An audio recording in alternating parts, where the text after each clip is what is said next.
तो शुरू करते हैं। चैप्टर का नाम क्या है? रिडम्पशन और प्रेफरेंस शेयर्स। रिडम्पशन की बात कर रहे हैं। तो रिडम्पशन में क्या होता है देखते हैं। देखो,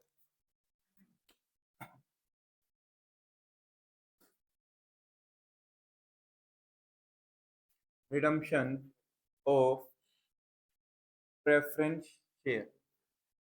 हमने जो इशू ऑफ शेयर्स चैप्टर पढ़ा था ना, वो इशू ऑफ शेयर्स दोनों के लिए था, चाहे वो इक्विटी शेयर हो चाहे वो प्रेफरेंस शेयर हो, दोनों के लिए अकाउंटिंग ट्रीटमेंट सेम रहता है इशू के लिए, ठीक है ना। लेकिन रिडम्पशन के केस में रिडम्पशन क्या होता है? प्रेफरेंस शेयर्स का रिडम्पशन होता है। और अगर इक्विटी शेयर्स की बात करूं तो इक्विटी शेयर्स का बायबैक होता है, ठीक है ना। इसका मतलब क्या होता है? जब मैंने शेयर्स इशू किए होंगे तो तुमने मुझे पैसा दिया होगा, मैंने तुम्हें शेयर दिया होगा।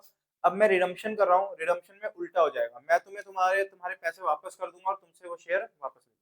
तो बेसिकली अपनी कंपनी के शेयर वापस लेना वो क्या कहलाता है? रिडम्पशन, ठीक है ना। उसको ही बोलते हैं रिडम्पशन। या फिर इक्विटी शेयर्स के केस में बोलूं तो उसको हम बोलेंगे बायबैक। वो हमारा क्या कहलाता है? बायबैक, ठीक। तो ये बायबैक और इक्विटी रिडम्पशन में कोई खास ज्यादा फर्क नहीं है, बस एक हमारा प्रेफरेंस शेयर्स के लिए है, एक हमारा इक्विटी शेयर्स के लिए, ठीक। बायबैक कहाँ पर पढ़ने को मिलेगा? बायबैक तुम्हारा इंटर लेवल पे कवर्ड है, लेकिन रिडम्पशन तुम्हारा यहाँ पर कवर्ड है। तो पता नहीं है, मुझे ये नहीं समझ आता कि इन्होंने अलग अलग क्यों डाला है, क्योंकि सेम टॉपिक है बिल्कुल।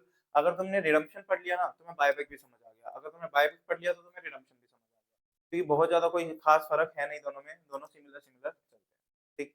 अब होता क्या है रिडम्पशन के अंदर? रिडम्पशन में मैंने तुम्हें बताया कि कंपनी शेयर होल्डर को पैसे वापस कर देगी और उससे अपने शेयर्स वापस ले लेगी, उसको बोलते हैं रिडम्पशन। तो रिडम्पशन का मतलब हुआ पैसे वापस लौटा देना, और मतलब शेयर्स वापस ले लेना, शेयर को कैंसिल कर देना, ठीक। तो वो होता है रिडम्पशन। तो इस चैप्टर में हमें देखना है कि रिडम्पशन के तरीके क्या क्या हो सकते हैं, कि कैसे कैसे कंपनी रिडीम कर सकती है, लाइक पैसा कहाँ से आएगा उनके पास, और उसके साथ साथ उसका अकाउंटिंग ट्रीटमेंट क्या होगा, वो अकाउंटिंग कैसे करेंगे, वो भी हम यहाँ पर देखने को मिलेगा। वो भी हमें यहाँ देखने को मिलेगा कि कैसे कैसे अकाउंटिंग ट्रीटमेंट होगा, और कैसे कैसे हमारा कैसे कैसे हम उसकी अकाउंटिंग ट्रीटमेंट यानी कि जनरल एंट्रीज पास करने वाले हैं। तो लिखना concept. Concept redemption means concept. Redemption means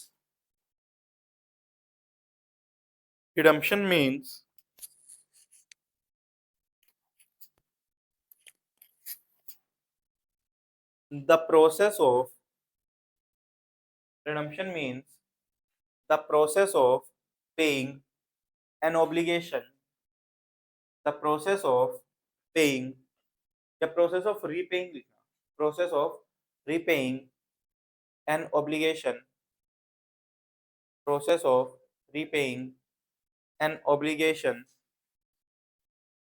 at at pre-arranged at pre-arranged amounts and timings.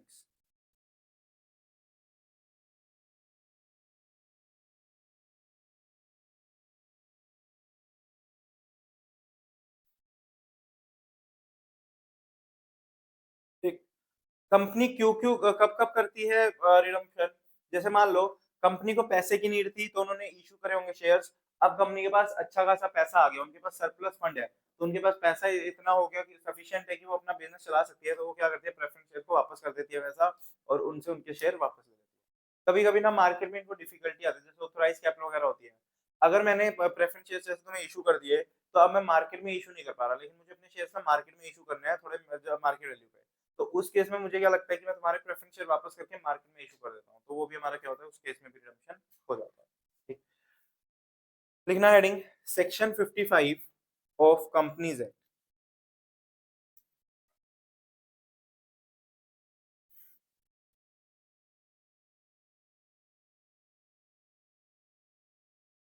Preference shares की बात करें हम यहाँ पर। प्रेफरेंस शेयर दो टाइप के होते हैं।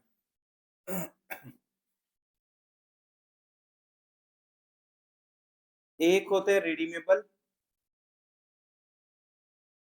एक होते हैं इरिडीमेबल। क्या होते हैं बताना, मतलब जिनको, अच्छा, तो इरिडीमेबल जो है उनको वापस नहीं लिया जा सकता कभी, ऐसा होता है?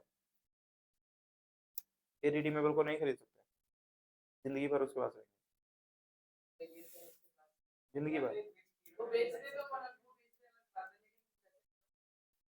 तो वो बेच रहा तो कंपनी क्यों नहीं खरीद सकती? फिर वो तो रिडम्पशन ही हो गया, अपने शेयर वापस लेना, क्या करें, टाइम तक ना और कोई और कोई हम्म। क्या होता है रिडीमेबल और रिडीमेबल? जब हम प्रेफरेंस शेयर्स इशू कर रहे थे ना, जिस डेट को हमने प्रेफरेंस शेयर्स इशू करे, अगर हमने उसी डेट को एक टाइम फिक्स कर दिया कि इतने साल बाद ये प्रेफरेंस शेयर रिडीम हो जाएंगे, इतने साल बाद ये प्रेफरेंस शेयर्स रिडीम हो जाएंगे, अगर टाइम पीरियड इशू के टाइम पे फिक्स कर दिया तो वो क्या कहलाता है, रिडीमेबल। लेकिन अगर इशू के टाइम पे रिडीम करने का टाइम पीरियड फिक्स नहीं था तो वो क्या कहलाएंगे, इरिडीमेबल। इसका ये मतलब नहीं है कि वो कभी वापस ही नहीं होंगे, बट कब वापस होंगे उसका टाइम पीरियड हमने फिक्स नहीं किया। ठीक, हमने सिर्फ इशू कर दिया और बोला कि चलो देखेंगे, कोई बात नहीं, जब भी रिडीम करने होंगे कर लेंगे, तो वहां पर वो क्या कहलाते हैं, इरिडीमेबल, जिसमें उसका टाइम पीरियड फिक्स नहीं। जनरली सेक्शन 55 बोलता है, सेक्शन 55 ऑफ कंपनीज एक्ट ये बोलता है कि अगर कोई प्रेफरेंस शेयर्स हैं तो उनको मैक्सिमम 20 साल के अंदर अंदर रिडीम कर लेना चाहिए। मतलब कोई भी प्रेफरेंस शेयर 20 साल से ज्यादा के रिडीमेबल नहीं होने चाहिए, ठीक है ना। ये छोटे छोटे पॉइंट्स है, बस जो ट्रू फॉल्स में आने की उम्मीद है, बाकी वैसे तो क्वेश्चन में नहीं आएगा, क्वेश्चन तो पूरा फुल फ्लेज ही आने वाला है। तो लिखना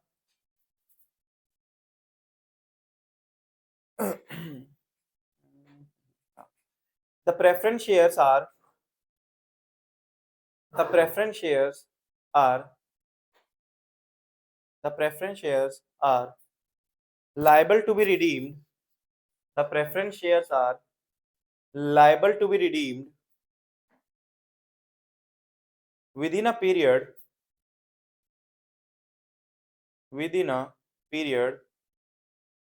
normally not exceeding 20 years, not exceeding 20 years from the date of issue, not exceeding 20 years from the date of issue.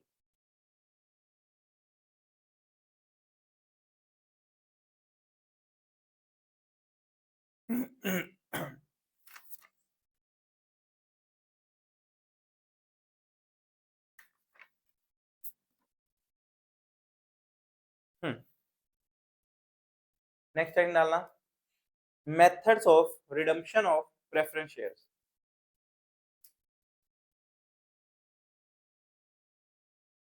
Methods of redemption of preference shares.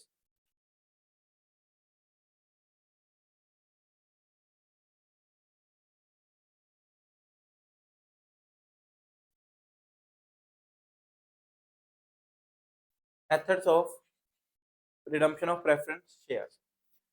क्या बोलता है ये कि किस किस तरीके से हम रिडीम कर सकते हैं प्रेफरेंस शेयर्स को, लाइक कहां कहां से कैसे कैसे रिडीम करेंगे। क्या होता है ना, एक चीज समझना, अगर मैं कोई रिडम्पशन कर रहा हूं किसका, प्रेफरेंस शेयर्स का, अगर मैंने प्रेफरेंस शेयर्स को रिडीम किया तो जितनी फेस वैल्यू के मैं प्रेफरेंस शेयर रिडीम कर रहा हूं उतना ही अमाउंट हमें कैपिटल रिडम्पशन रिजर्व में ट्रांसफर करना होता है।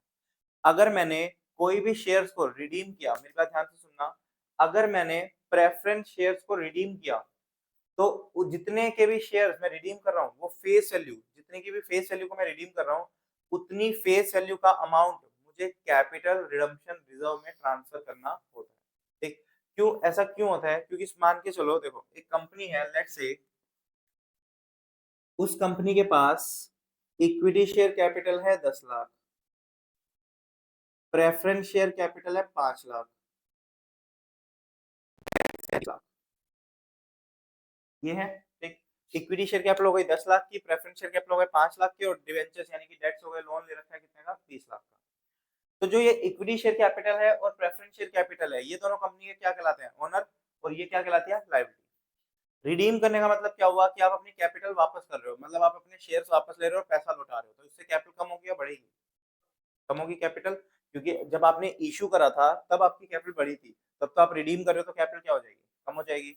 तो अगर आप अपनी कैपिटल कम करोगे तो आप तो धीरे धीरे क्या करोगे, प्रेफरेंस शेयर कैपिटल को जीरो कर दोगे, फिर एक टाइम आएगा आप इक्विटी शेयर भी बाय करना शुरू कर दोगे, इक्विटी शेयर बाय कर करके भी पैसा क्या कर दोगे, जीरो कर दोगे। ठीक, तो उससे होगा क्या कि सारा का सारा पैसा कंपनी में किसका लगा हुआ है, डेट्स का, ओनर का तो पैसा निकल गया। सोच के देखो, इतना सिंपल सा एग्जांपल लेता हूँ। मान लो मैंने और आदित्य सर ने मिलकर इंस्टीट्यूट में पैसा लगाया, ठीक, हमने पार्टनरशिप में एक कंपनी की फॉर्म में खोला। मैंने इक्विटी शेयर ले लिया, आदित्य सर ने प्रेफरेंस शेयर ले लिए, ऐसे करके हम ओनर हो गए कंपनी के। और हमने कहीं से लोन भी ले लिया, लेट्स से 15-20 लाख रुपए का। अब हम दोनों बिजनेस चला रहे हैं, ठीक, हम दोनों बिजनेस चला रहे हैं। धीरे धीरे क्या किया, बिजनेस से जो भी इनकम आती गई ना, हम उससे अपनी कैपिटल रीपे करते गए। मैंने जितना पैसा लगाया था मैंने वो निकाल लिया, आदित्य सर ने जितना पैसा लगाया था उन्होंने वो निकाल लिया। तो हम दोनों के पैसे तो रिकवर हो गए, हम दोनों के पैसे पूरे रिकवर हो गए। अब हम क्या करेंगे, अगर हम दोनों भाग भी गए, अगर हम दोनों एकदम से भाग भी गए, तो वो पैसा डूबा तो किसका डूबा? लोन वाले का डूबा ना। हम तो अपना पैसा रिकवर कर चुके हैं। तो इसीलिए गवर्नमेंट ने डेट्स को प्रोटेक्ट करने के लिए, जो लोन वगैरह है उनको प्रोटेक्ट करने के लिए कि उनका पैसा ना डूबे, उन्होंने बोला कि अगर आप रिडम्पशन कर रहे हो प्रेफरेंस शेयर का या बायबैक कर रहे हो इक्विटी शेयर्स का, ठीक है ना? बायबैक कहाँ पढ़ने को मिलेगा? इंटर में। लेकिन कहते हैं कि अगर आप प्रेफरेंस शेयर्स का रिडम्पशन कर रहे हो या फिर बायबैक कर रहे हो किसका? इक्विटी शेयर्स का, तो उसका उसका जितनी भी फेस वैल्यू को तुम बायबैक करोगे ना, उतना अमाउंट तुम्हें किसमें डिपॉजिट करना है?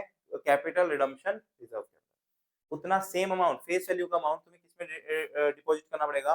कैपिटल रिडम्पशन रिजर्व के अंदर। बात समझ आ रही है क्या? ठीक। कैपिटल रिडम्पशन रिजर्व ना एक टाइप से कैपिटल का ही पार्ट माना जाता है। होता वो रिजर्व एंड सरप्लस में है, लेकिन वो ना आप कैसे भी यूज नहीं कर सकते। जनरल रिजर्व तो क्या है कि आप कैसे भी यूज कर लो, कोई दिक्कत नहीं है।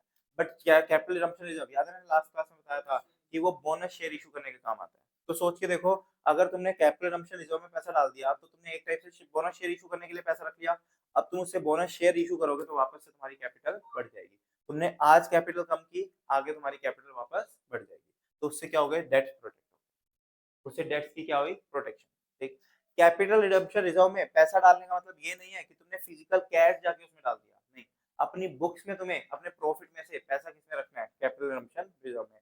लाइक मान लो तुम्हारे जनरल रिजर्व में कुछ पैसा पड़ा है या पीएनएल में कुछ पैसा पड़ा है, तो वो पैसा किसका है? तुम्हारा, क्योंकि जनरल रिजर्व या पीएनएल तुम्हारा प्रॉफिट है, तो वो पैसे पे राइट किसका है? ओनर का। तुम उस पैसे को वहां से निकाल के किस में डाल दो? सीआरआर में डाल दो। और वो सीआरआर फिर आप ऐसे यूज नहीं कर सकते, आप उससे क्या करोगे? सिर्फ बोनस। ठीक। तो आपने अगर अपना पैसा निकाला ना, तो आपने अपने ही प्रॉफिट में से कुछ पैसा सीआरआर में डाल के रख लिया, और वो सीआरआर किसके लिए यूज होगा? फिर बोनस शेयर्स को इशू करने के लिए यूज करा जाएगा। ठीक। चलो।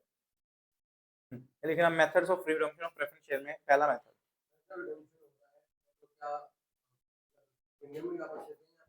प्रीमियम पे भी दे देते हैं, बिल्कुल। मान लो 200 रुपए का शेयर है, 150 पे रिडीम कर रहे हैं, 170 पे रिडीम कर रहे हैं। अब मार्केट में सोचिए, चलो मार्केट में चल रहे शेयर की वैल्यू 200 रुपए, तो कोई शेयर होल्डर क्यों बेचेगा कम में? वो 200 रुपए में बेचेगा। तो अगर 100 रुपए का शेयर है, 200 में बेचना है, तो 100 रुपए प्रीमियम पे हो सकता है, प्रीमियम पे हो सकता है। तो methods of redemption of preference share लिखना है इसमें, पहला मेथड। तीन मेथड्स हमें पढ़ने यहाँ पर। पहला, by fresh issue of shares, by fresh issue of shares, by fresh issue of shares. Second method, by capitalization of undistributed reserve, by capitalization of undistributed profits, by capitalization of undistributed profits, by capitalization of undistributed profits. और third, combination of both, combination of both,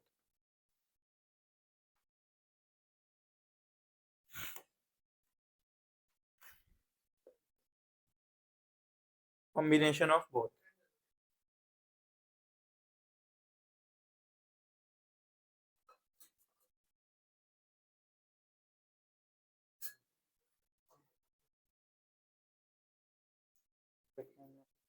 देख लो तो से third method हो गया bye combination of both. अब क्या हुआ सोचना, पहला मेथड जो बोलता है, पहला मेथड किसकी बात करता है? Bye issue of shares. अगर सोच के देखो, मैंने प्रेफरेंस शेयर्स को रिडीम किया, यानी कि मैंने प्रेफरेंस शेयर्स वापस ले लिए और बदले में पैसे वापस दे दिए, और नए शेयर्स इशू कर दिए, नए शेयर्स इशू कर दिए, तो क्या मेरी कैपिटल कम हुई? नहीं हुई। अगर मैंने वो शेयर्स वापस लिए और किसी और को शेयर्स इशू कर दिए, तो मेरे ओनर की कैपिटल तो उतनी ही रही ना। तो उस केस में आपको सीआरआर में ट्रांसफर करने की जरूरत नहीं है। जैसे मान लो मेरी कंपनी के प्रेफरेंस शेयर्स हर्ष के पास थे, ठीक। मैंने क्या किया, हर से शेयर्स वापस ले लिए, वो शेयर्स मैंने वापस लेके इसको पैसे दे दिए, और वही शेयर्स या तो प्रेफरेंस शेयर्स या फिर नए इक्विटी शेयर्स मैंने किसी और को, लाइक मान लो अभिषेक को या प्रतीक को या किसी को भी ऐसे इशू कर दिया, तो मेरी कंपनी की कैपिटल तो उतनी ही रही ना, ओनर का पैसा तो अभी भी लगा हुआ है, बस फर्क क्या था कि पहले ये ओनर था, अब ये ओनर हो गए, ठीक। तो पैसा तो लेकिन ओनर का लगा हुआ है ना, तो उस केस में कहते हैं कि आपको सीआरआर में फिर ट्रांसफर करने की जरूरत नहीं। अगर आपने नए शेयर इशू कर दिए ना उसके बदले में, तो आपको सीआरआर में पैसा ट्रांसफर करने की बिल्कुल भी जरूरत नहीं, ठीक। क्यों? क्योंकि आपने सीआरआर में आपने ऑलरेडी अपनी कैपिटल कम होने दी थी। सीआरआर में ट्रांसफर क्यों कराते हैं? ताकि तुम्हारी कैपिटल कम ना हो, ठीक। यहाँ तो तुमने कैपिटल कम होने नहीं दी, तो अगर तुम्हारी कैपिटल कम नहीं हुई, तो यहाँ पर इसका मतलब क्या हुआ कि तुम्हें फिर सीआरआर में ट्रांसफर करने की जरूरत नहीं है। इसको बोलते हैं इशू। दूसरा क्या था? डिस्ट्रीब्यूशन ऑफ बाय क्या था? By capitalisation of undistributed profit. ये है सीआरआर वाला केस। सीआरआर वाला केस मतलब क्या हुआ? जिसमें हमारा अगर कोई रिडम्पशन कर रहे हैं तो उतना पैसा हम किस में ट्रांसफर कर देंगे? सीआरआर में। उतना पैसा हम किस में ट्रांसफर करेंगे? सीआरआर में। और कॉम्बिनेशन का मतलब क्या हुआ? मान लो मैंने 5 लाख के शेयर्स रिडीम किए, 5 लाख के शेयर्स क्या किए? वापस लिए, और उसके बदले में 2 लाख के शेयर्स नए इशू कर दिए। तो रिडीम कितने के कर रहा हूँ? 5 लाख के। नए इशू कितने के कर रहा हूँ? 2 लाख के। तो 3 लाख रुपए मुझे किस में डालने चाहिए? सीआरआर में, कैपिटल रिडम्पशन रिजर्व में। जितना बैलेंस है, क्योंकि जितने फेस वैल्यू की रिडीम करी माइनस जितने फेस वैल्यू के इशू करे, दोनों को डिफरेंस जो है वो सीआरआर में चला जाएगा। इसको बोलते हैं कॉम्बिनेशन। डालना heading method 1 redemption of debentures, sorry, redemption of preference shares by way of redemption of preference shares by way of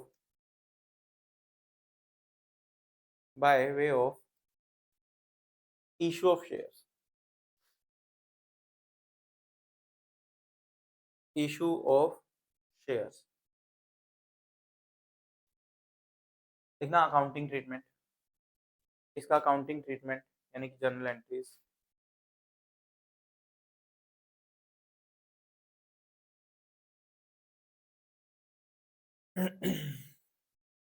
सबसे पहला first point, where new shares are issued, new shares are issued, new shares are issued. New shares issue करे गए, उस case में entry क्या होगी? Simple सी entry है, bank account debit to share capital account, bank account debit to share capital, और अगर प्रीमियम पे है तो टू सिक्योरिटीज प्रीमियम पे कर देना। Bank account debit to share capital, to securities premium, to securities premium.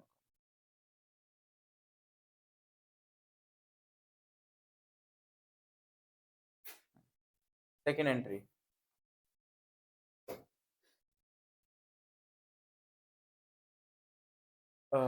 redemption of preference shares at the time of redemption of preference shares, redemption of preference shares at the time of redemption of preference shares।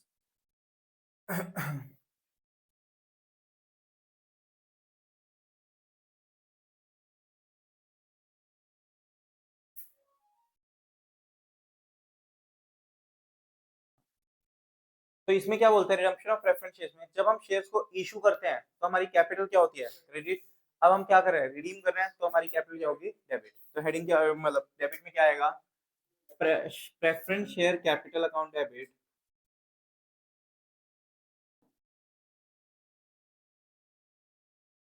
अब एक बात समझना, अगर हमने premium पे redeem किया है, अगर हमने प्रीमियम पे रिडीम किया है, इसका मतलब क्या हुआ? अगर मैं कंपनी हूं, मैं कंपनी के पॉइंट ऑफ व्यू से सोच रहा हूं, अगर हमने प्रीमियम पे रिडीम किया है तो वो फायदा है नुकसान है? नुकसान है। नुकसान है तो वो क्या होगा? डेबिट या क्रेडिट? डेबिट। डेबिट। तो यहाँ पर डेबिट में एक और चीज आ जाएगी, premium on redemption of preference shares to preference share holders account, to preference share holders account, to preference share holders account.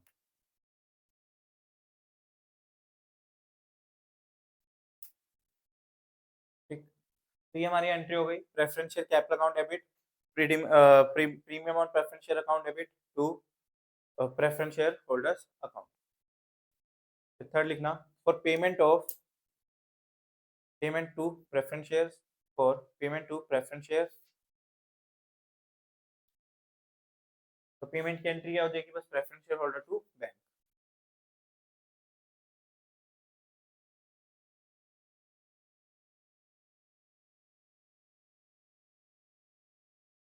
Third entry है payment to preference share holders.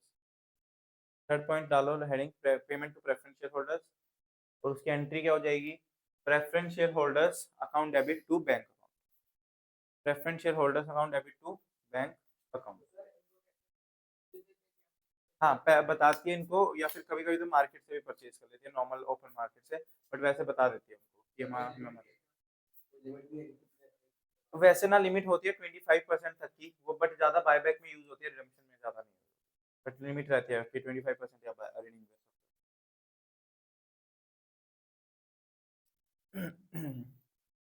और लास्ट लिखना for writing of the premium for writing of the securities premium. तो premium को हम क्या करेंगे, right of करेंगे, तो उसकी एंट्री क्या होगी, सिक्योरिटीज प्रीमियम अकाउंट डेबिट या फिर P and L account debit, P and L account debit to premium on redemption of preference share, premium on redemption of preference share.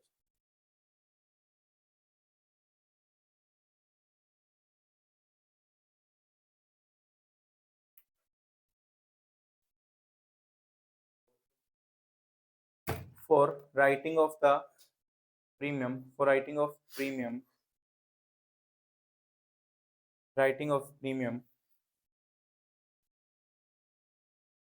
और जनरल एंट्री है इसकी P and L account debit to premium for redemption of preference share. Premium था ना ऊपर हमारा जो खर्चा था, क्रेडिट में ये एज इट इज आ जाएगा, premium for redemption of preference share, premium for redemption of preference shares. चलो आना पेज नंबर 11.158 पे, पेज नंबर 11.158 तो एक ग्रुप में भी डाल, नहीं उसमें नहीं होगा, यूनिट 5 होगी, अलग यूनिट होगी।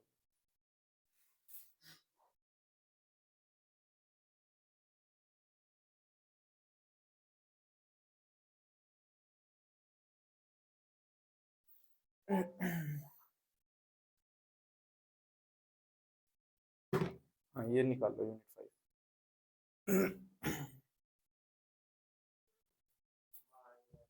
हाँ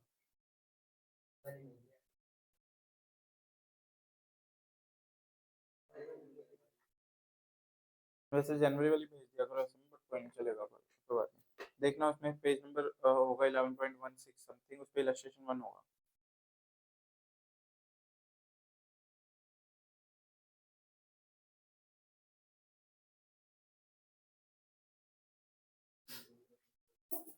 मिल गया, क्या लिखा है, Hinduja company limited had 5008% redeemable preference shares of ₹100 each, fully paid up. कहते 5000 डिवेंचर्स थे, 100 रुपए का एक था और फुल्ली पेड अप थे। The company decided to redeem their preference shares at par by the issue of sufficient number of equity shares of ₹10 each at par। कहता है 5000 शेयर्स है प्रेफरेंस शेयर, 100 रुपए का एक है, यानी कि 5 लाख क्या है। कहता है हम वो 5 लाख के शेयर्स को ना रिडीम करना चाहते हैं प्रेफरेंस शेयर को, और उसके बदले में हम नए शेयर्स भी इशू कर देंगे जितने चाहिए। तो ऑब्वियसली हमें 5 लाख के अगर रिडीम कर रहे हैं तो 5 लाख के शेयर चाहिए, तो हम नए कितने इशू करेंगे, 5 लाख इशू करेंगे। लेकिन किस पे कर रहे हैं, पार पे। तो पार पे कर रहे हैं तो पहले क्या करेंगे, इशू की एंट्री करेंगे। तो एंट्री क्या होगी, बैंक अकाउंट डेबिट, ये 4 एंट्री हो जाएंगी, बस प्रीमियम नहीं आएगा, टू इक्विटी शेयर कैपिटल, क्योंकि नए तो इक्विटी शेयर इशू कर रहे हैं ना I think, to equity share capital account 5 lakh 5 lakh.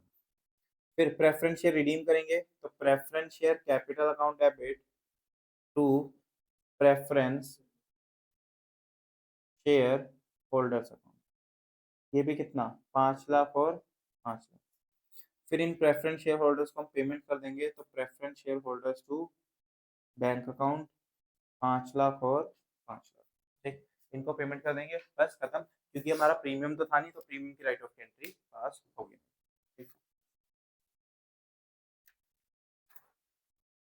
करना सेकंड और थर्ड इलस्ट्रेशन कर दो, इसके सेकंड और थर्ड इलस्ट्रेशन।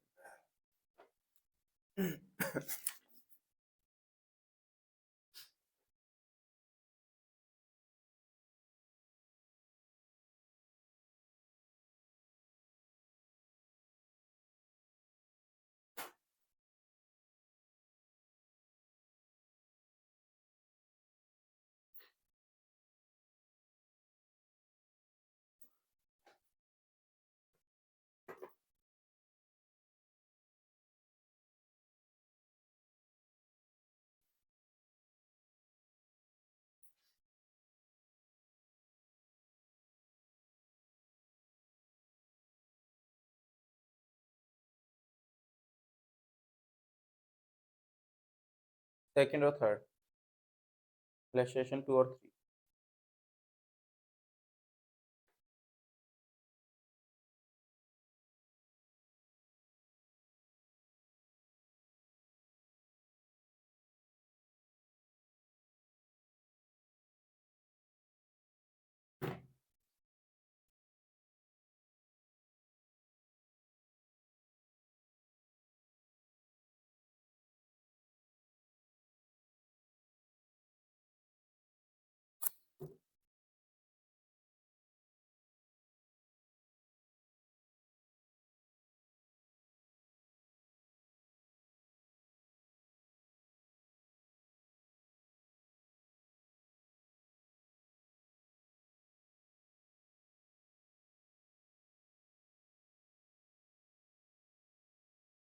इलस्ट्रेशन 2 और 3।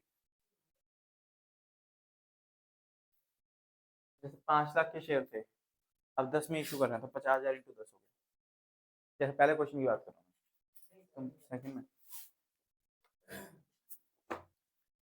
क्या बोल रहा है? सेकंड में कहता है the C limited had 10,000 preference shares of which 100 is fully paid up. The company decided to redeem the preference shares by par. 10 रुपए का शेयर है और 2 रुपए प्रीमियम पे है। तो कितने के शेयर, कितने के इशू कर रहे हो? 10 लाख चाहिए थी। हमने प्रेफरेंस शेयर रिडीम कितने के करे? 10 लाख के। फेस वैल्यू कितनी है? 10 लाख। तो मुझे नए शेयर जो इशू करने हैं उसकी भी फेस वैल्यू 10 लाख होनी चाहिए। और एक शेयर इक्विटी शेयर कितने का है? 10 रुपए का। तो 1 लाख शेयर इशू करेंगे, 10 रुपए का एक, जिसको 2 रुपए प्रीमियम पे इशू करेंगे। तो bank account debit 1 lakh into 12, 2 share capital 1 lakh into 10 और 2 सिक्योरिटीज प्रीमियम 1 लाख इंटू। हाँ फेस वैल्यू, नहीं नहीं, क्योंकि अगर मेरी कैपिटल कम किससे होती है? फेस वैल्यू से। तो मैं कैपिटल बढ़ाऊंगा भी किससे? 10 लाख अगर रिडीम कर रहे हो फेस वैल्यू, तो 10 लाख के शेयर इशू भी होने चाहिए फेस वैल्यू।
हाँ प्रीमियम सिर्फ इशू में रहेगा। बोला नहीं है ना उसने क्वेश्चन में। हाँ वैसे अगर बोला होगा तो आएगा, तो डेबिट हो गई।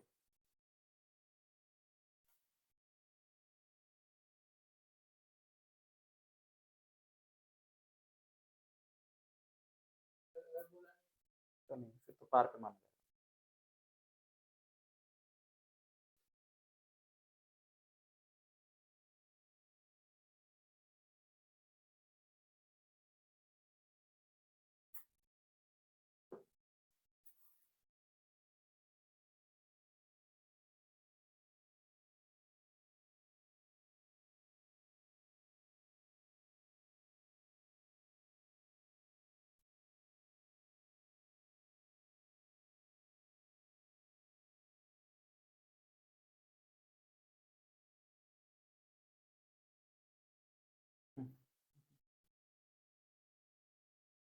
सेकंड और थर्ड बस।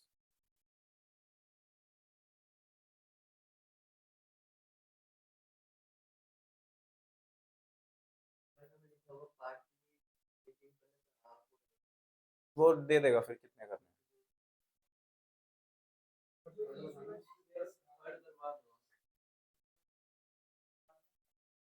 पैसे तो नहीं देते साथ में, तो नहीं देते बिल्कुल भी, अलग अलग ही क्वेश्चन। थर्ड देखना, थर्ड में क्या है।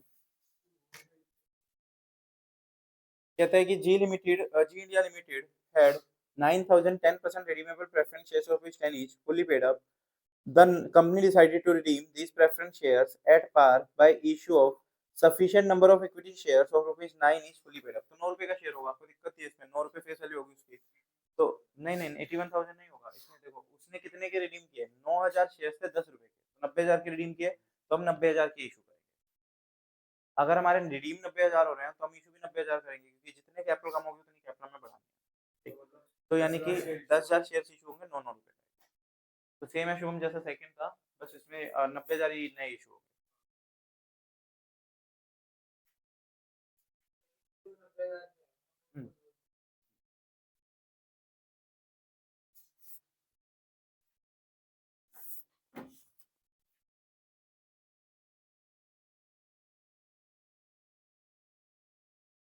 चलो नेक्स्ट लाइन लिखना।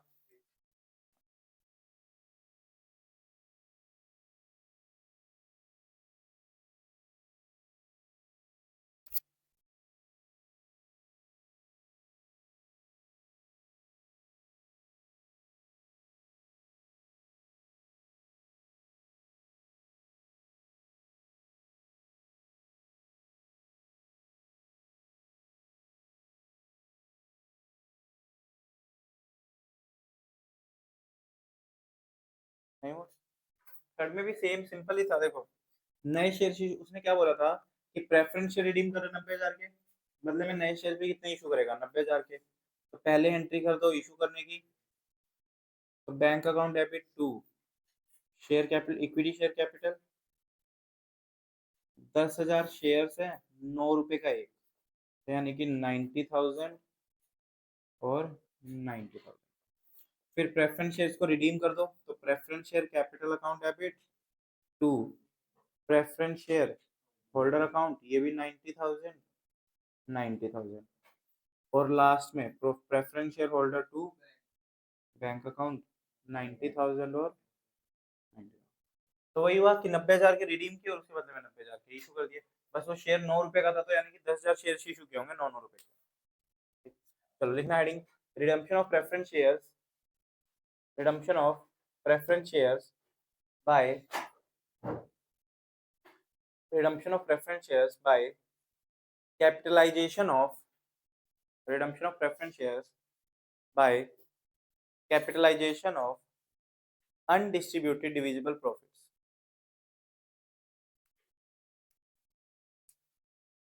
undistributed divisible profits,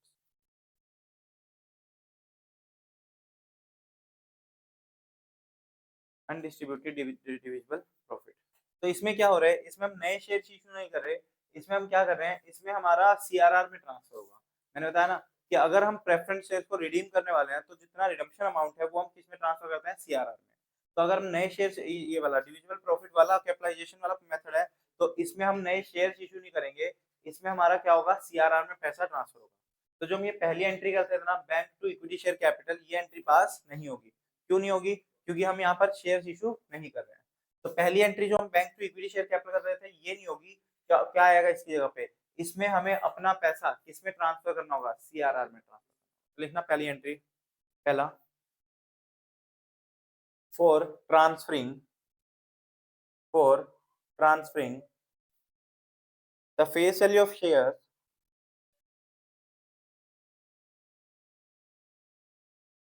for transferring the face value of shares redeemed, face value of shares redeemed to CRR account, capital redemption reserve account,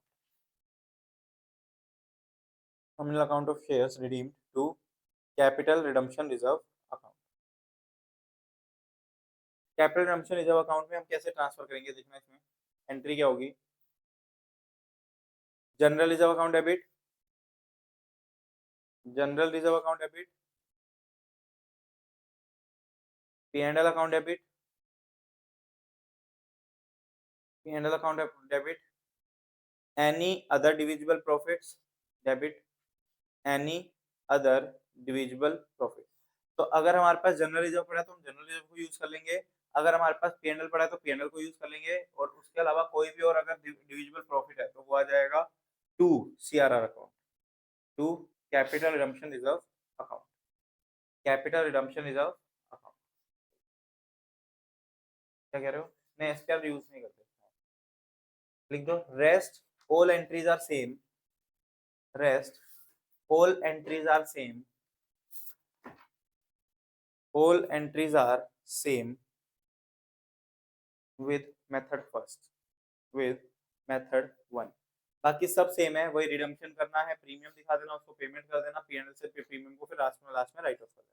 बाकी सारी की सारी एंट्री सेम है, बस यही फर्क है। आना इलस्ट्रेशन 6 पे, इलस्ट्रेशन नंबर 6। हाँ, बस इशू वाली एंट्री मत करना, ठीक? ऐसे लिख दो, मैंने क्या बोला, rest all the entries are same of method 1 except issue of shares, except issue of equity shares. हाँ, वही इशू ऑफ शेयर्स को।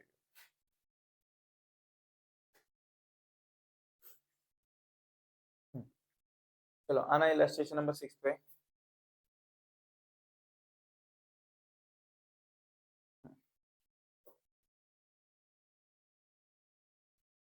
इलस्ट्रेशन नंबर 6 क्या बोलता है? The following are the extracts from the balance sheet of ABC limited as on 31 December 2022। क्या कहता है कि हमें 31 दिसंबर 2022 की बात कर रहा है और उसकी बैलेंस शीट दी हुई है, बैलेंस शीट का बेसिकली एक्सट्रैक्ट दिया हुआ है। बैलेंस शीट का क्या दिया हुआ है? एक्सट्रैक्ट। क्या क्या है एक्सट्रैक्ट में? शेयर कैपिटल है 40,000 इक्विटी शेयर 10 रुपए के एक, 4 लाख, 1000 10% रिडीमेबल प्रेफरेंस शेयर जो कि 100 रुपए का एक है, यानी कि 1 लाख। रिजर्व एंड सरप्लस में कैपिटल रिजर्व पड़ा है 50,000 का, सिक्योरिटीज प्रीमियम पड़ा है 50,000 का, जनरल रिजर्व 75,000 का, और P&L कितने का है? 35,000। On 1st January, the board of directors decided to redeem the preference shares at par by utilization of reserves। तो कहते हैं रिजर्व को यूटिलाइज करके हम क्या करेंगे? रिडीम करेंगे।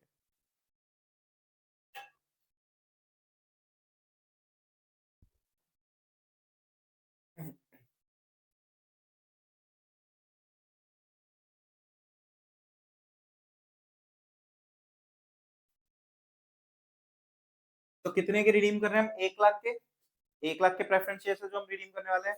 तो मुझे 1 लाख रुपए किसमें ट्रांसफर करना पड़ेगा? CRR में। क्यों CRR में अभिषेक? क्योंकि हमने ना कोई शेयर इशू नहीं करे नए वाले।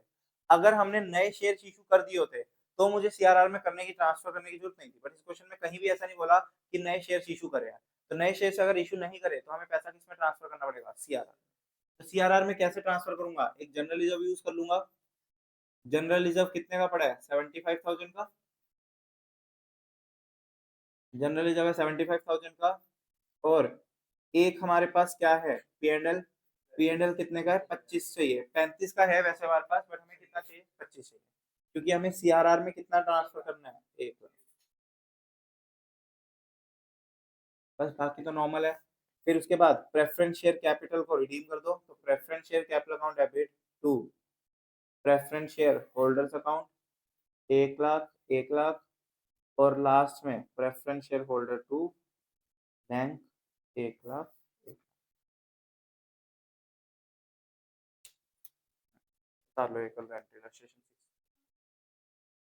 वैसे तो जनरली यही दो चीजें होती है, बट ऐसा कोई प्रॉफिट आपके पास पड़ा है जो अभी तक आपने बांटा नहीं है, बस देना है कंपनी को, इनको क्या बोलते हैं, जैसे वो होता है ना, रिवेन्यू रिजर्व बोल देते हैं किसी को, रिवेन्यू रिजर्व भी इसी टाइप का होता है। तो ऐसे कोई भी इन दोनों के अलावा कोई अगर ऐसा प्रॉफिट है जो आपको शेयर होल्डर्स में ही बांटना है, तो वो वाला प्रॉफिट हम यहाँ पर यूज करें। जैसे कैपिटल रिजर्व नहीं, capital reserve, capital redemption reserve और सिक्योरिटीज प्रीमियम, ये सब ना एक पर्पस, इनके पर्पस होते हैं, ऐसे ऐसे ही जनरली किसी के लिए भी यूज नहीं हो जाते। जैसे सिक्योरिटीज प्रीमियम के भी कुछ पर्पस है कि वो प्रीमियम को राइट ऑफ करने के लिए बनेगा, तो ऐसे इन सब के पर्पस होते हैं, तो वो यहाँ पर इसलिए यूज नहीं होते। जिनका वो नहीं है वो सारे यूज होते हैं। अच्छा, हाँ, इनका कोई काम नहीं है, ये एक्स्ट्रा दिया। ये भी बैलेंस है, ये पहले से इशू पड़े हैं, तो इसका भी कुछ नहीं। ये भी हमारे पास पहले से पड़े हैं, तो इनका कोई काम नहीं है।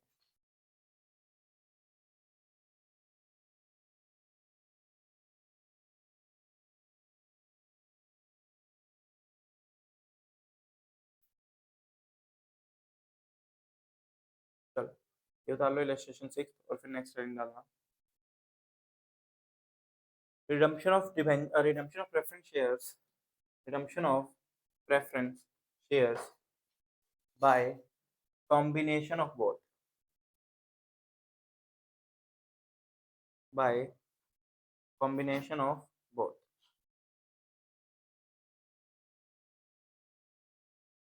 हाँ, redemption of preference shares by combination of both, redemption of preference shares by combination of both।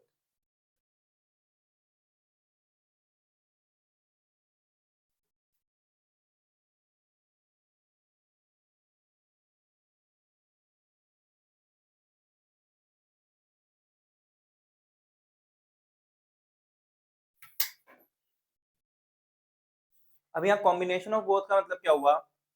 कहते हैं कि हमें ना यहाँ पर क्या करेंगे, कुछ शेयर्स हमें इशू कर दिए गए होंगे, कुछ शेयर्स हमने इशू कर दिए होंगे और कुछ पैसा हम किसमें ट्रांसफर करेंगे फिर सीआरआर में। जैसे मान लो ये 1 लाख के रिडीम हो रहे थे, अगर 1 लाख में से मैं नए इशू कर देता 60,000 के, तो मतलब मेरी कैपिटल कम कितने से हुई? 1 लाख से। मैंने कैपिटल बढ़ा कितने से दी? 60,000 से। तो डिफरेंस कितना है? 40,000। तो मुझे वो 40,000 ही किसमें डालना होता? सिर्फ कैपिटल रिडम्पशन रिजर्व में। पूरा 1 लाख डालने की फिर जरूरत नहीं होती। तो ये रहेगा। तो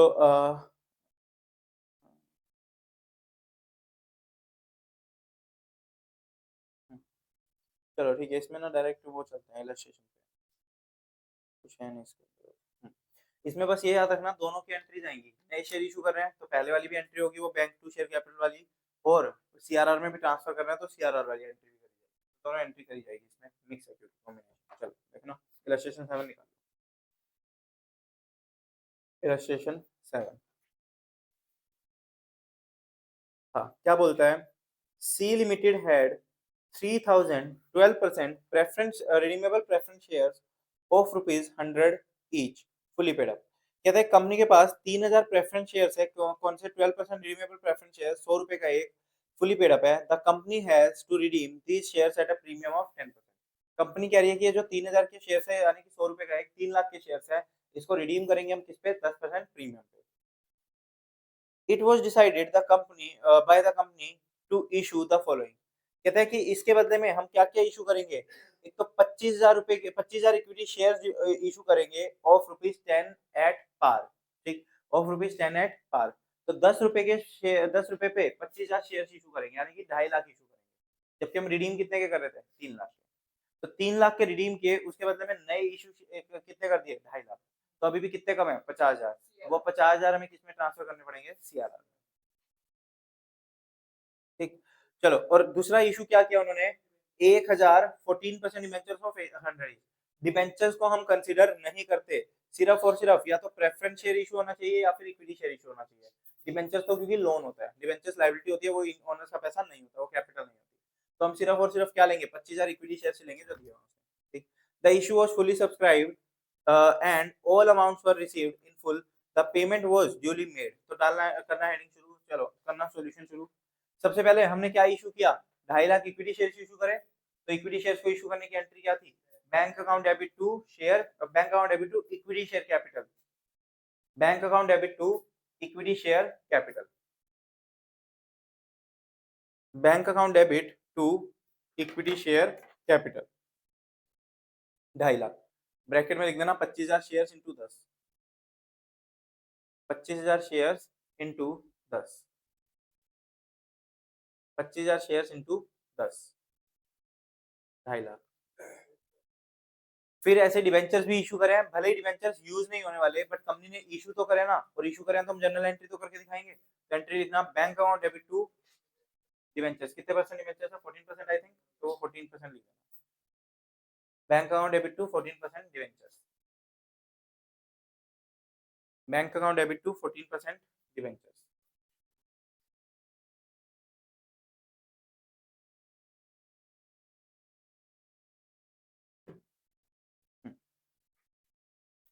अब थर्ड क्या करेंगे? अब हमें कितने के प्रेफरेंस शेयर्स को रिडीम कितने के करने थे? 3 लाख के।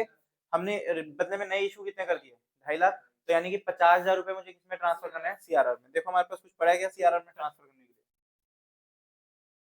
सफिशिएंट प्रॉफिट है तो चलो P&L ही ले लो, फिर तो लिख दो P&L account debit to CRR, P&L account debit to CRR कितने से 50,000, 50,000, 50,000,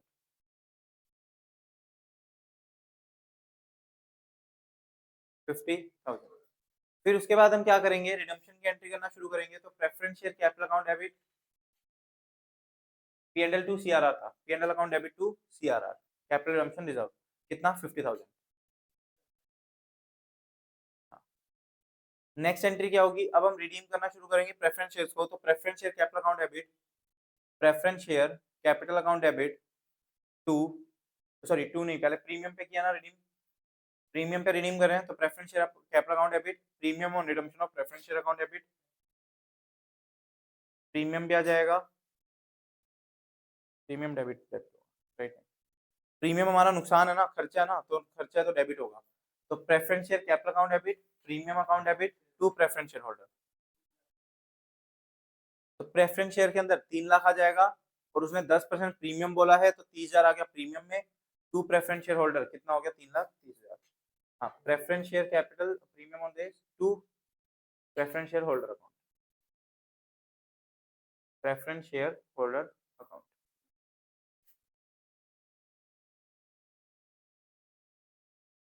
प्रेफरेंस शेयर में आ गया 3 लाख, प्रीमियम में आ गया 30,000, टोटल हो गया 3,30,000 प्रेफरेंस शेयर होल्डर में। फिर उसी की पेमेंट कर दो preference share holder to bank account.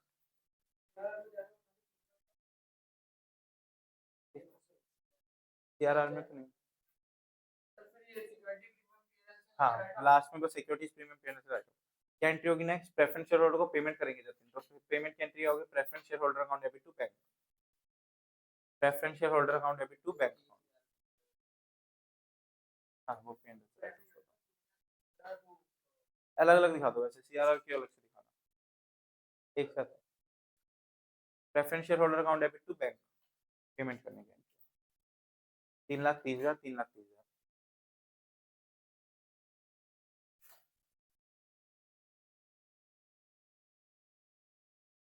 और एक लास्ट जो हमारा ऊपर प्रीमियम था ना, उस प्रीमियम को राइट ऑफ कर दो किससे, P&L से। तो P&L account debit to premium, P&L account debit to premium 30,000। हाँ, P&L account debit to premium 30,000। Company decide करती है वैसे बेसिकली ना, जो जो मार्केट में चल रहा होता है ना जनरली उसी के आसपास का रेट रहता है। तो मार्केट में अगर प्रीमियम पे चल रहा है तो premium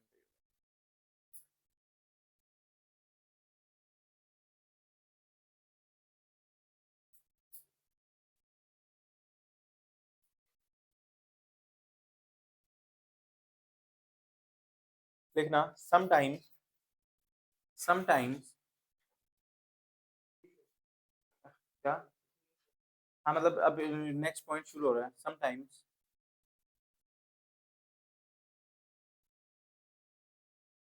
sometimes fresh issue of, fresh issue of equity shares are mentioned. Sometimes fresh issue of equity shares are mentioned, but sometimes fresh issue of equity shares are mentioned, but number of fresh issue, number of fresh issue of shares are not given. Number of fresh issue of shares are not given. कहता है कि कभी कभी ना तुम्हें fresh issue कर लिख तो देगा कि भाई फ्रेश इशू कर रहे हैं, बट कितना फ्रेश इशू कर रहे हैं वो नहीं लिख के देता, वो लिख के नहीं देगा। तो अगर वो नहीं लिख के दिया तो उस केस में क्या करेंगे, उस केस में लिखना full stop, we have to calculate, we have to calculate number of, we have to calculate number of fresh issue of shares, number of fresh issue of shares, and for this purpose, for this purpose, and for this purpose refer separate topic, refer separate topic एक separate topic है हमारे पास, कौन सा? Calculation of minimum number of issue. Minimum number of issue, minimum number of issue.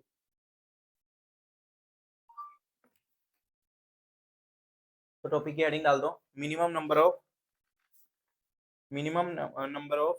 Issue of share, minimum number of issue of shares, या फिर minimum fresh issue of shares, minimum fresh issue of shares. Topic की heading डाल दो, minimum fresh issue of shares. और इस topic को mark कर दो, वेरी वेरी इंपॉर्टेंट। सब बहुत ज्यादा बार इसी पे पूछा जाता है, मैक्सिमम टाइप क्वेश्चन इसी पे है। Minimum fresh issue of shares, इसका मतलब क्या हुआ कि हमें ये निकालना है कि कम से कम हम कितने फ्रेश इशू कर दें ताकि हमारा काम सही से चल जाए। ठीक, अब इसमें होगा क्या, देखना एक एग्जांपल से समझते हैं।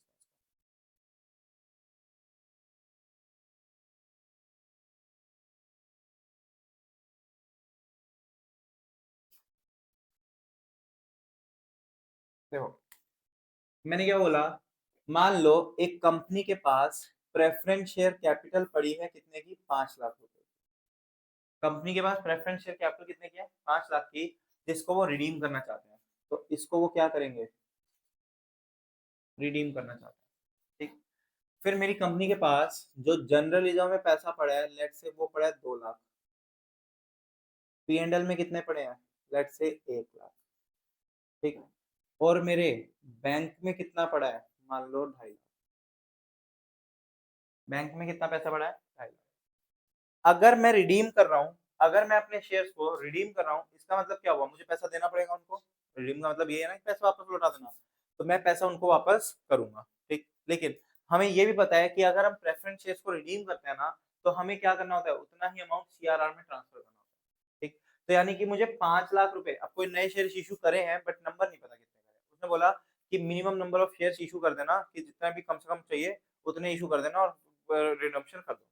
तो अब मैंने कितने शेयर्स का रिडीम किया, 5 लाख का। या तो 5 लाख रुपए सीआरआर में ट्रांसफर करो, या कुछ अमाउंट सीआरआर में ट्रांसफर करो, तो बाकी बचे हुए शेयर इशू करो। ठीक, तो हमें रिडीम कितने करे, 5 लाख। उस 5 लाख में से सीआरआर में ट्रांसफर करने के लिए मेरे पास कितना अवेलेबल है, ये 2 लाख भी सीआरआर में ट्रांसफर हो जाएगा, ये 1 लाख भी सीआरआर में ट्रांसफर हो जाएगा। तो यानी कि मैंने रिडीम किया 5 लाख का, उस 5 लाख में से 3 लाख तो मैं सीआरआर में ट्रांसफर कर सकता हूँ। तो बाकी फ्रेश इशू कितने के करने चाहिए मुझे, 2 लाख के। तो यानी कि अगर मैं सीआरआर वाले मेथड से चलूं, तो मेरा मिनिमम फ्रेश इशू कितने का आ रहा है, 2 लाख का। फिर से बोलता हूँ बात, मैंने रिडीम कितने के किए थे अभिषेक, 5 लाख के। मैं रिडीम कितने के कर रहा था, 5 लाख के। उस 5 लाख को हमें या तो सीआरआर में ट्रांसफर करना है, या उसके शेयर इशू करना है। सीआरआर में अगर मैं ट्रांसफर करूं, तो मेरे पास सिर्फ कितने रुपए पड़े हैं सीआरआर में ट्रांसफर करने के लिए, 3 लाख।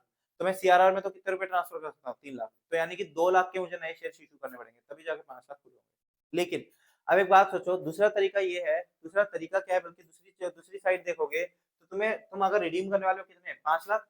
तुम कितने रिडीम करने वाले हो, 5 लाख। क्या तुम्हारे पास 5 लाख रुपए पड़े हैं देने के लिए उनको, नहीं। कितने पड़े हैं हमारे पास, 2.5 लाख। हमारे पास कितने पड़े हैं शुभम, 2.5 लाख। तो 2.5 लाख रुपए अगर हमारे पास पड़े हुए हैं, तो हमें और कितने रुपए चाहिए, 2.5 लाख रुपए चाहिए। और कितने रुपए चाहिए, 2.5 लाख। कहाँ से आएंगे, शेयर इशू करके।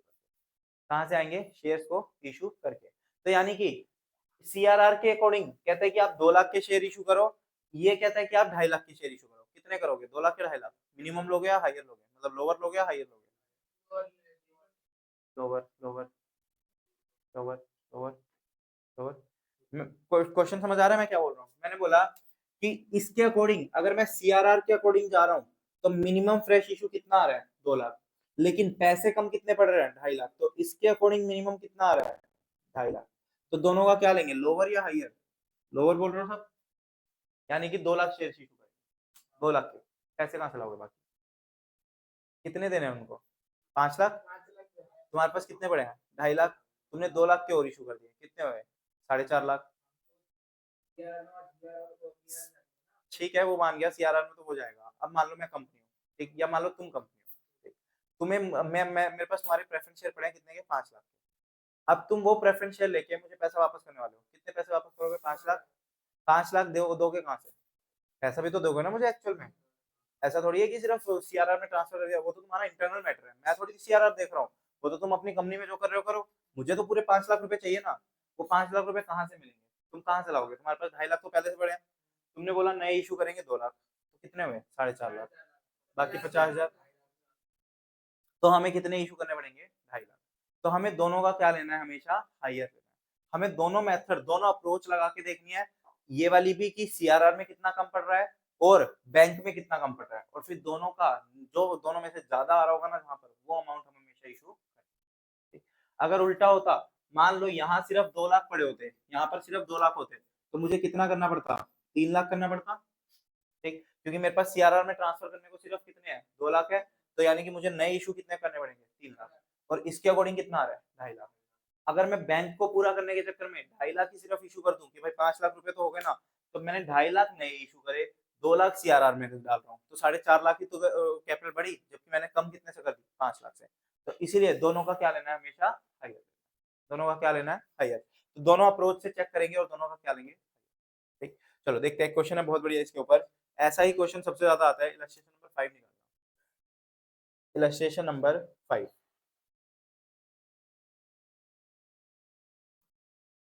Illustration number 5।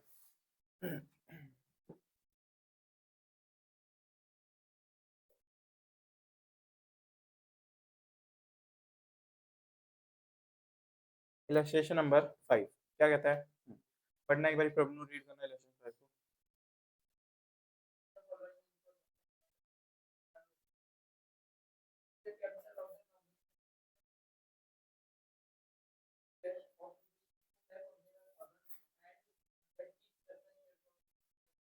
कहता है जो आपको ऊपर बैलेंस शीट में शेयर कैपिटल दिख रही है ना 2,90,000 की, वो शेयर कैपिटल क्या क्या है उसके अंदर? कहता है 2,25,000 के तो 2,25,000 के तो इक्विटी शेयर्स पड़े हैं, और 65,000 के क्या है? Preference shares. ठीक, रिजर्व एंड सरप्लस के अंदर क्या क्या पड़ा है? प्रॉफिट एंड लॉस अकाउंट है सिर्फ कितने का? 48,000 का। पूरा का पूरा क्या पड़ा है? पीएनएल अकाउंट पड़ा है। फिर उसके बाद कहते हैं in order to facilitate the redemption of preference shares at a premium of 10%, the company decided. कहता है कि हमने क्या किया?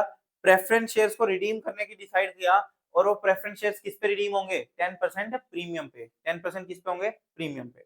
ठीक, फिर कहता है to sell, the company decided to sell the investment for 15,000। कहता है हम अपनी इन्वेस्टमेंट को बेच देंगे कितने में? 15,000 रुपए में। कितने की इन्वेस्टमेंट है?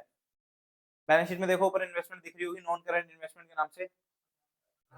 18,500 की इन्वेस्टमेंट को कितने में बेचने वाले हैं हम? 15,000 में। तो यानी कि 3500 रुपए का नुकसान करने वाले हैं। 3500 रुपए का नुकसान होगा। फिर to finance some part of company funds subject to leaving a bank balance of 12,000। कहता है तुम कंपनी का ना सारा कैश एंड कैश इक्विवेलेंट जो ये बैंक बैलेंस है यूज कर लेना, बस 12,000 रुपए कंपनी के पास छोड़ देना, क्योंकि 12,000 रुपए हो सकते हैं उनको अपने डेली नीड्स के लिए चाहिए हो। तो कंपनी के पास कितना पैसा पड़ा है? 31,000। 31,000 में से वो यूज कितना कर सकती है? 19,000 यूज कर सकती है, बाकी 12,000 तो उनको चाहिए। ठीक, फिर उसके बाद कहता है थर्ड पॉइंट में to issue minimum number of shares of ₹50 each to raise the balance of fund required. कहता है कि कितना फंड रिक्वायर्ड है, उसके लिए कितने हम कम से कम शेयर इशू करें ताकि हमारा क्या हो जाए? रिडिम्पशन हमारा पॉसिबल हो पाए। तो देखते हैं कैसे होगा इसका।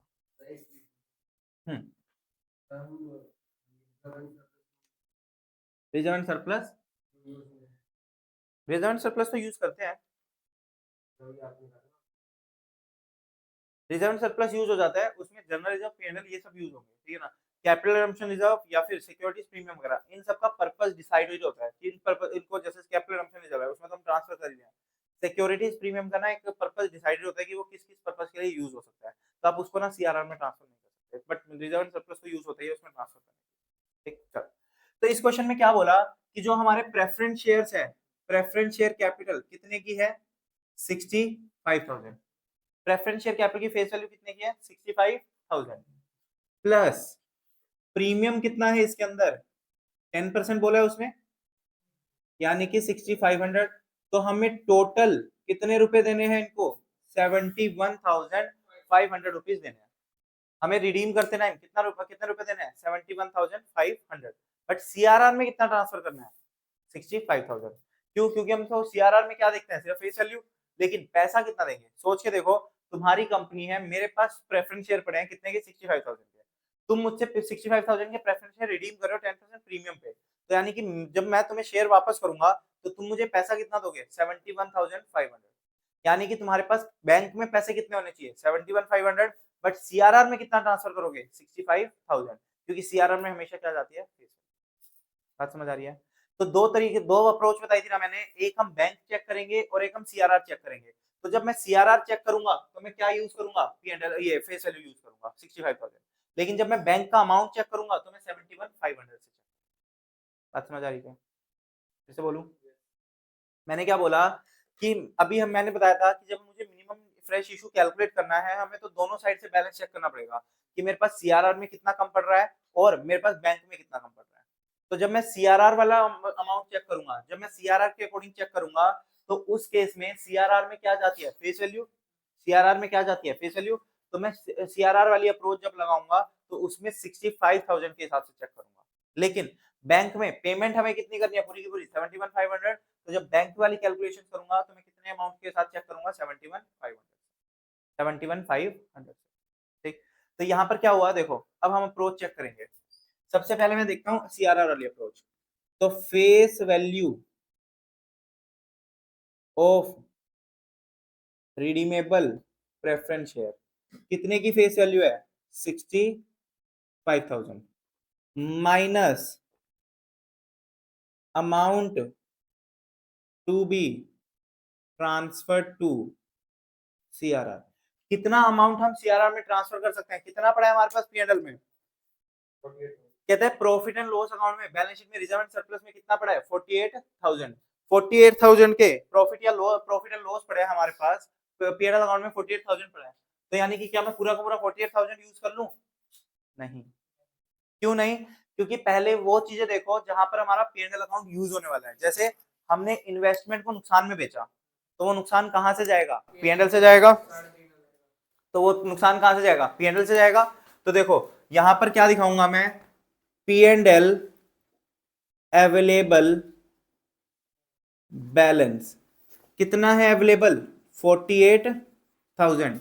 इसमें से राइट ऑफ क्या क्या होगा, एक तो इन्वेस्टमेंट का लॉस राइट ऑफ करेंगे कितने से 3500, क्या 3500 से। और एक और लॉस राइट ऑफ होगा कौन सा, ये प्रीमियम वाला। ये प्रीमियम भी तो दिया ना हमने, तो ये भी किससे राइट ऑफ होगा पी&एल से राइट ऑफ होगा। तो ये प्रीमियम भी क्या होगा राइट ऑफ, तो माइनस प्रीमियम ऑन रिडम्पशन कितने का था 6500। तो यानी कि जो पी&एल में यूज कर सकता हूं वो कितने का यूज कर सकता हूं 38,000 का, 38,000 का। तो बचे हुए यानी कि ये हो गया मेरा इशू ऑफ शेयर्स, कितना है 27,000। क्या ये वाली कैलकुलेशन समझ आई, क्या है दोबारा बोलूं, कैलकुलेशन ठीक है, बस ये देख लो बाकी सही है, कॉन्सेप्ट समझ लो, कैलकुलेशन ठीक है, कोई दिक्कत नहीं है। फिर से एक बार रिपीट करता हूं, देखो मैंने क्या बोला, सीआरआर में हमेशा क्या जाती है, जितने के अमाउंट तुम रिडीम कर रहे हो ना उसकी सिर्फ फेस वैल्यू। तो अभी मैं सीआरआर वाली अप्रोच लगा रहा हूं तो मैं सिर्फ फेस वैल्यू की बात करूंगा। तो फेस वैल्यू कितनी है 65,000, उसको उसमें से वो अमाउंट किस में जाएगा सीआरआर में जाएगा। सीआरआर में पैसा कहां से जाता है, जनरल रिजर्व या पी&एल से। इस क्वेश्चन में सिर्फ पी&एल है हमारे पास। पी&एल कितने का है 48,000। लेकिन उस 48,000 में से कुछ पी&एल तो हम कहाँ यूज कर लेंगे, एक तो हमारा जो इन्वेस्टमेंट में नुकसान हुआ वहां यूज कर लेंगे, और एक हमारा जो प्रीमियम पे हम रिडीम कर रहे हैं वहां यूज कर लेंगे। इन दोनों में हम अपना क्या कर लेंगे पी&एल को यूज कर लेंगे। तो यानी कि 3500 का तो ये इन्वेस्टमेंट का लॉस और 6500 का हमारा प्रीमियम, दोनों मिला के 10,000 तुम्हारे यही यूज हो जाने वाले हैं। तो मतलब मेरा पी&एल बचेगा कितना 38,000, 38 बचेगा। जबकि मुझे सीआरआर में डालना कितना था 65, यानी कि रिडीम कितने का कर रहा हूँ 65। तो 65 का रिडीम कर रहा हूं, उसमें से 38,000 मेरे पास बचे हुए हैं, तो मतलब मैं 27,000 के नए शेयर इशू कर दूंगा। तो ये अप्रोच किसकी है सीआरआर वाली। अब एक हम चेक करेंगे कि बैंक में कितना पैसा है हमारे पास, तो बैंक का और चेक कर लेते हैं। तो amount to be paid, amount to be paid to preference holder कितना पे करना है 71,500 पे करना है। कितना अमाउंट पे करना है 71,500। क्यों, जब पेमेंट करूंगा तो प्रीमियम को इंक्लूड करके पेमेंट करूंगा, पेमेंट तो सारी करूंगा ना। तो 71,500 की मैं पेमेंट करने वाला हूं। इसमें से माइनस अवेलेबल कैश कितना कैश अवेलेबल है वो देखते हैं। सबसे पहले हमारे पास बैंक में बैलेंस कितना पड़ा है, बैंक बैलेंस है 31,000, लेकिन इसमें से उसने बोल दिया कि 12,000 तो हम अपने पास रखेंगे, 12,000 तो हम अपने पास रखने वाले हैं, तो यानी कि 19,000 ही हम सिर्फ क्या कर सकते हैं इसमें से यूज कर सकते हैं। और एक हमारे पास पैसा आएगा इन्वेस्टमेंट बेच के, इन्वेस्टमेंट बेच के कितने रुपए आ जाएंगे, 15,000, तो यानी कि कितना आ रहा है, करना माइनस 37,500।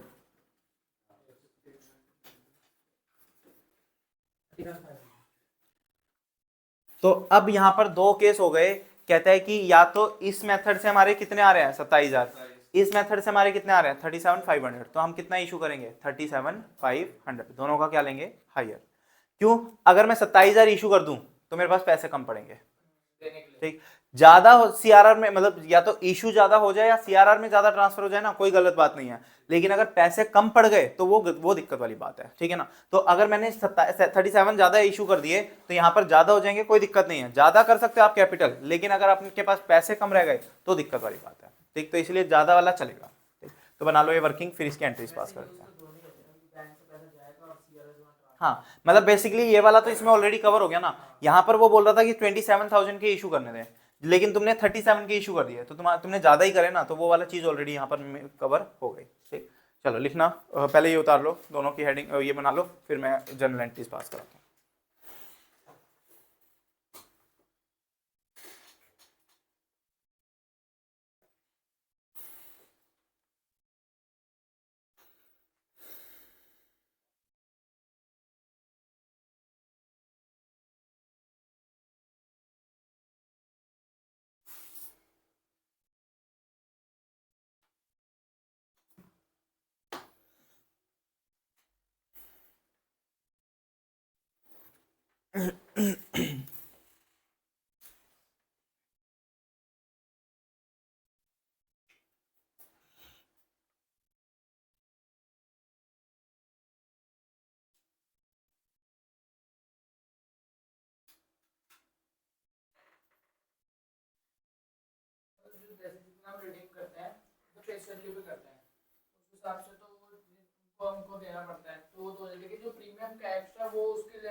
वो कैश के लिए वो पेमेंट करेंगे अपना, हाँ।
ये शेष हम इशू करेंगे, तो अब जनरल एंट्रीज पास करेंगे इनके अकॉर्डिंग।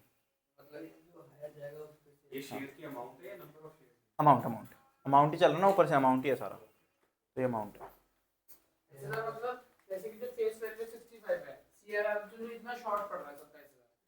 इतना कम था, लेकिन यहाँ पर इतना कम था, तो यहाँ पर ज्यादा कम है ना, तो ये वाला अमाउंट। हाँ मतलब देखो, सीआरआर के लिए इतना कम है, पेमेंट के लिए इतना कम है तो दोनों ही कमी। अगर मैं ये इशू कर देता तो भी वहां पर कमी रहती, तो इसलिए हमने वो इशू किया।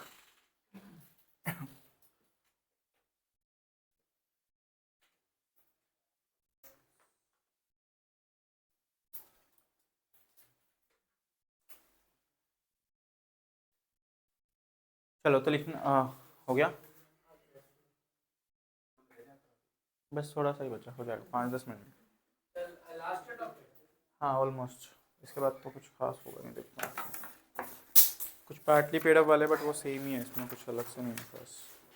कोई नहीं, कुछ मैं उठा थैंक यू।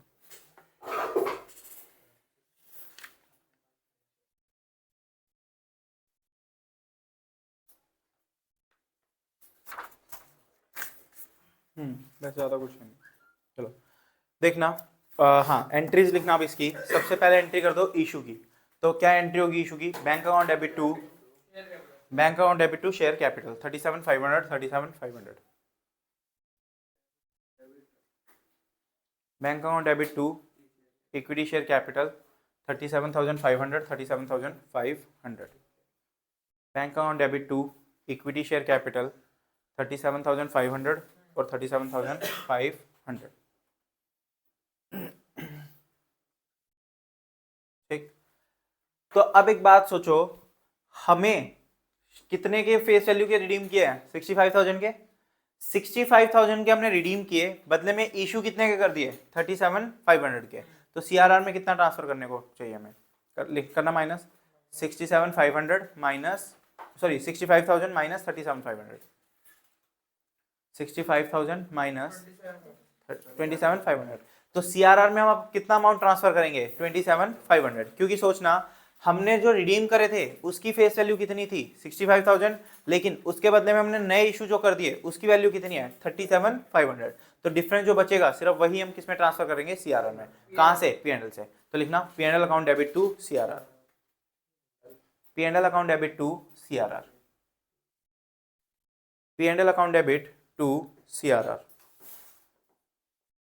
27,500, 27,500 ब्रैकेट में लिख लो। 27,500 कैसे आया? 65,000 की फेस वैल्यू थी, उसमें से माइनस कर दिया 37,500।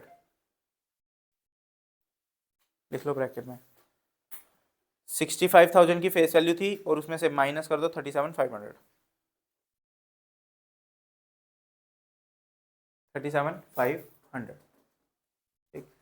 फिर इसके बाद नेक्स्ट एंट्री क्या होगी? प्रेफरेंस शेयर को रिडीम करने की। तो preference share capital account debit, preference share capital account debit, premium on redemption of preference share account debit, preference share capital debit हो गई, premium on redemption of preference share account debit to preference share holders account, to preference share holders account, preference share holders account, to preference share holders account. कितना? Preference share capital में 65,000 आ जाएगा, premium में 6,500 आ जाएगा, preference share holder में 71,500, ये तीनों amount आ जाएंगे। 65,000, 71,500। हाँ, फिर इसके पेमेंट की एंट्री कर दो। पहले पेमेंट की एंट्री करने से पहले वो करना, इन्वेस्टमेंट को बेचने की एंट्री करना, क्योंकि पैसे नहीं है तुम्हारे पास। ठीक, तो इन्वेस्टमेंट को बेच दो। तो इन्वेस्टमेंट बेचने की एंट्री क्या होगी? बैंक अकाउंट डेबिट, तो इन्वेस्टमेंट बेचने की एंट्री हो जाएगी bank account debit 15,000 to investment account 18,500। तो बीच में यहाँ पर डेबिट में लिख देना PNL account 3,500। Bank account debit 15,000, PNL account debit 3,500, to investment 18,500। ठीक, अब कर दो पेमेंट प्रेफरेंस शेयर होल्डर्स को। तो preference share holders to bank, preference share holders to bank, और लास्ट में पीएनएल से वो प्रीमियम राइट ऑफ कर देना।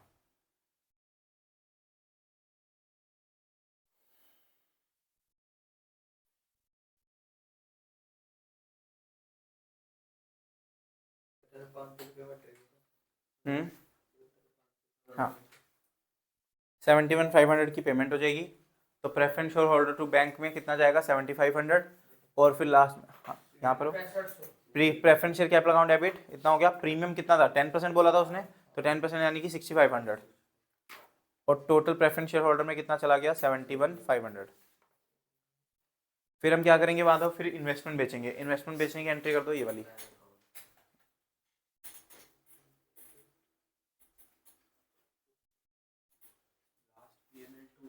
प्रीमियम।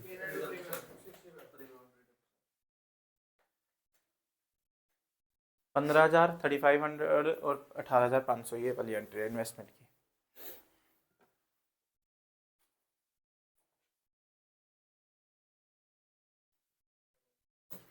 ठीक है, नेक्स्ट एंट्री क्या थी? अब उसको जो प्रेफरेंस शेयर होल्डर्स थे 71,500 के, उनको पेमेंट कर दो। तो देखो preference share holder account debit to bank, preference share holders account debit to bank कितना? 71,500, 71,500। और लास्ट में बस ये जो प्रीमियम था ऊपर 65,100 का, हाँ इसको राइट ऑफ करना है पीएनएल से। तो PNL account debit to premium 71,500, 71,500। और फिर लास्ट में PNL to premium, PNL to premium 6500, 6500।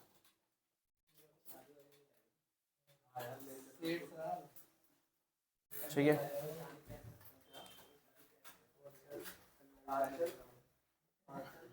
तो इस तरीके से निकलेगा। अगर किसी क्वेश्चन में मिनिमम नंबर ऑफ शेयर्स नहीं दिए हुए कि इश्यू ऑफ शेयर कितने करने हैं, वो नहीं दिया हुआ, सिर्फ अमाउंट बताया कि कुछ करने हैं, ठीक है ना, तो उसका अमाउंट हमें दोनों तरीके से कैलकुलेट करना है और दोनों तरीकों में जो ज़्यादा वाला होगा वो हमें इशू करना पड़ेगा। हो गया जतिन?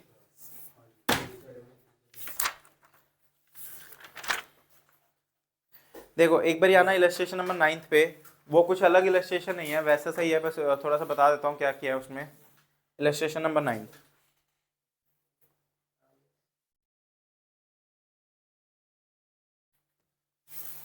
अच्छा इसके अंदर ना एक कंडीशन होती है, अगर क्वेश्चन बोले चाहे ना बोले, अगर हम कोई भी प्रेफरेंस शेयर्स को रिडीम करने वाले हैं, अगर हम किसी भी प्रेफरेंस शेयर को रिडीम करने वाले हैं, तो वो रिडीम करने के लिए सबसे पहले उनका फुल्ली पेड अप होना जरूरी है। ठीक, अगर कोई भी प्रेफरेंस शेयर्स को हमें रिडीम करना है तो वो रिडम्पशन करने से पहले उनका फुल्ली पेड अप होना जरूरी है। तो अगर पार्टली पेड अप होंगे ना क्वेश्चन में, तो उसको कन्वर्ट कर देना किसके अंदर? फुल्ली पेड अप के अंदर।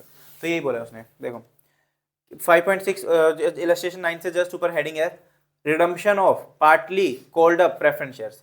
तो कोई कुछ पार्टली कॉल्ड अप थे, पहले उसको क्या करेंगे? फुल्ली कॉल्ड अप बनाएंगे, फुल्ली पेड अप बनाएंगे, फिर उसको क्या करेंगे? रिडीम। ठीक है ना, बाकी रिडम्पशन का तरीका सेम है।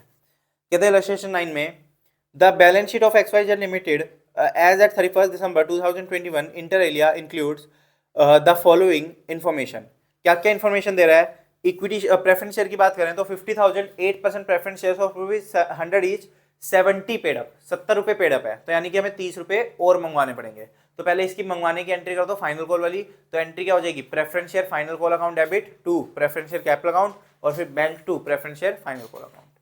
बात समझ आ रही है ना? तो ये एंट्री पास कर दो, लिख के कर दो, कोई नहीं। इलस्ट्रेशन नंबर 9, क्योंकि 70 रुपए पेड अप था, 30 रुपए नहीं था, तो 30 रुपए पहले मंगवा लेंगे और फिर पैसा आ जाएगा। तो एंट्री क्या होगी? लिखना preference share final call account debit to preference share capital account,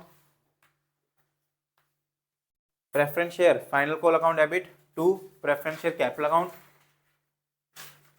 preference share final call account debit to preference share capital account.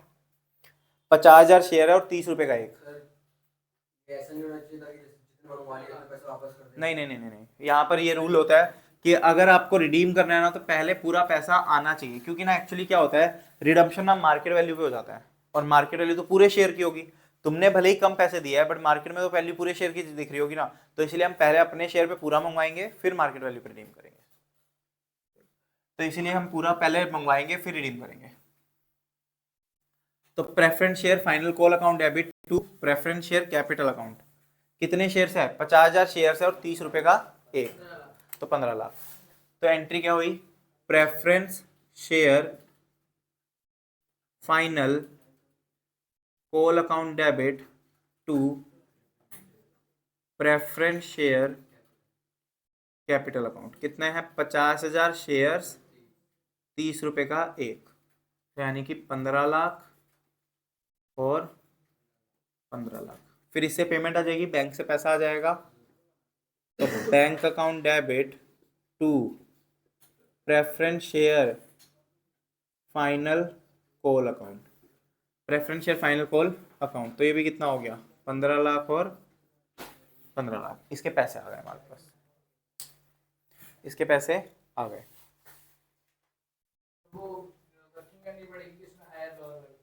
हाँ अभी देखते ना आगे क्या बोला है। वो तो तब होगी कि अगर उसने नंबर ऑफ शेयर्स ना दिए हो। तो देखते हैं क्वेश्चन क्या बोल रहा है। अभी तो ये तो नॉर्मल केस था, चलो आगे चलो। क्या बोलता है, under the terms of their issue, हो गए, क्या बोलता है, under the terms of their issue the preference shares are redeemable on 31 March 2022 at a 5% premium. कहता है 5% प्रीमियम पे क्या करना है, रिडीम करना है। ठीक, चलो कर लेंगे। In order to finance the redemption the company makes a right issue of 50,000 equity shares of ₹100 each at 110 per share. तो यहाँ पर वर्किंग करने की जरूरत नहीं है, क्यों, क्योंकि उसने नंबर ऑफ शेयर्स हमें खुद बता दिए। वो वर्किंग अब कब करते थे, जब नंबर ऑफ शेयर्स नहीं बताता था। इसने तो हमें नंबर ऑफ शेयर्स बता दिए ना कि 50,000 शेयर्स हैं, तो 50,000 शेयर्स है, तो यानी कि हमें कोई वर्किंग करने की जरूरत नहीं है, सीधा एंट्रीज पास करेंगे। ठीक, फिर कहता है कि 100 रुपए का शेयर था, लेकिन हमने 110 में इशू करा, जो कि पेबल कैसे है, 20 रुपए payable on application, 35 on allotment and the balance on 1 जनवरी 2023। तो बचा हुआ कब इशू करेंगे, 2023 में 1 जनवरी को। The issue was fully subscribed and allotment was made on 31 March 2022। तो जो नए शेयर थे उसकी अलॉटमेंट कब हो गई, 1 मार्च 2022 को हो गई, 1 मार्च 2022 को हो गई। ठीक, तो हम जो प्रेफरेंस शेयर्स को रिडीम कर रहे हैं वो कब कर रहे हैं, 31 मार्च 2022 को कर रहे हैं, 31 मार्च 2022 को कर रहे हैं, ऊपर लिखा था date. The money due on allotment was duly received by 31st March. The preference shares are redeemed after fulfilling the necessary conditions. तो अब देखो हमने नए शेयर्स इशू करे, तो नए शेयर्स इशू करने की एंट्रीज क्या क्या होगी, एक तो एप्लीकेशन है, एक अलॉटमेंट है। तो मैं क्या करूंगा, पहली entry bank account debit to share application account, कितना, 50,000 शेयर्स इशू करे, और एप्लीकेशन पे कितना था, 20 रुपए, 20 है, 20 रुपए, तो यानी कि 10 लाख और 10 लाख, 10 लाख की हमारी क्या हो गई ये। फिर शेयर एप्लीकेशन को किस में ट्रांसफर कर देंगे, कैपिटल में। Share application account debit to share capital account, ये भी कितना हो गया, 10 लाख और 10 लाख। ठीक, अब क्या करेंगे, अलॉटमेंट की एंट्री कर देंगे। तो अलॉटमेंट की एंट्री क्या होगी, share allotment account debit to share capital account, और क्योंकि प्रीमियम पे इशू कर रहे हैं तो 2 SPR भी आ जाएगा। कितने शेयर्स है, 50,000 शेयर्स इंटू 25 इधर, 50,000 शेयर्स इंटू 10 इधर, तो 50,000 इंटू 35 इधर, कितना आ गया करना, सबसे मुश्किल तो मैंने कर दिया, 5 लाख, 12,50,000, 17,50,000। फिर इसका पैसा आ जाएगा bank account debit to share allotment account, कितना, 17,50,000 और 17,50,000। ठीक, क्या गया। अब जो फाइनल कॉल है ना इसकी बैलेंस वाली, वो तो कब मंगवाई है उसने, 1 जनवरी 2023 को, 1 जनवरी 2023, जबकि हमारा ईयर कब क्लोज हो रहा है, 31 मार्च 2022। तो 31 मार्च 2022 को ही हम रिडीम कर रहे हैं, तो वो वाली फाइनल कॉल ना वो बाद की है, उसको यहाँ पर कंसिडर नहीं करेंगे। क्यों, क्योंकि वो कब इशू होने वाली है, वो बाद में इशू होने वाली है। तो अभी तक तो इशू हुई नहीं है, तो अभी तक नहीं हुई, तो अभी उसकी कोई बात नहीं कर रहे हैं यहाँ पर। फिर उसके बाद उसने क्या बोला है, आई थिंक खत्म, redeemed out after fulfilling the necessary condition. अब देखो तुम रिडीम कितने का करने वाले हो, जो शेयर्स को रिडीम करना है वो कितने की फेस वैल्यू के करने वाले हो, तो कितने की फेस वैल्यू उसकी, 35 लाख के तो प्रेफरेंस शेयर्स पहले से पड़े थे बैलेंस शीट में, और हमने कितने से बढ़ा दिए, 15 लाख से और बढ़ा दिए। तो यानी कि मेरी जो प्रेफरेंस शेयर कैपिटल है वो कितने की हो गई, 50 लाख की। वो 50 लाख हमें क्या करना है, रिडीम। 50 लाख में से नए शेयर मैंने कितने के इशू कर दिए, एक तो कैपिटल में 10 लाख चले गए, इधर ध्यान देना, एक तो कैपिटल में 10 लाख रुपए चले गए, और एक कैपिटल में 12.5 लाख चले गए। तो यानी कि 22,50,000 तो हमने कैपिटल में ट्रांसफर कर दिए, 22,50,000 तो हमने कैपिटल में ट्रांसफर कर दिए। तो बाकी जो बचे, कितने बचे, 50 लाख के रिडीम करने हैं, उसमें से 22,50,000 हमने ट्रांसफर कर दिए। तो कितना डिफरेंस बचा, वो हम किस में ट्रांसफर करेंगे, CRR में। कितना बचा, 27,50,000। देखो हमारे पास कुछ पड़ा है क्या, जनरल रिजर्व वगैरह, जनरल रिजर्व पड़ा है 50 लाख का, तो उसी में से यूज कर लो। तो एंट्री क्या हो जाएगी, general reserve account debit to CRR account, कितना, 27,50,000, 27,50,000। समझ आई क्या एंट्री? कोई डाउट यहाँ पर? चलो फिर तो नॉर्मल है, प्रेफरेंस शेयर की रिडम्पशन की एंट्री पास कर दो। Preference share capital account debit 50 lakh, इसको क्या प्रीमियम पे रिडीम किया था ना, तो premium on redemption account debit 5% कितना होगा इसका, 2.5 lakh, 2.5 lakh to preference share holder account 52.50 lakh. और लास्ट में बैंक वाली एंट्री पास कर दो, preference share holder account debit to bank 52.50 lakh, 52.50, last में प्रीमियम को राइट ऑफ कर देना, उतार लो।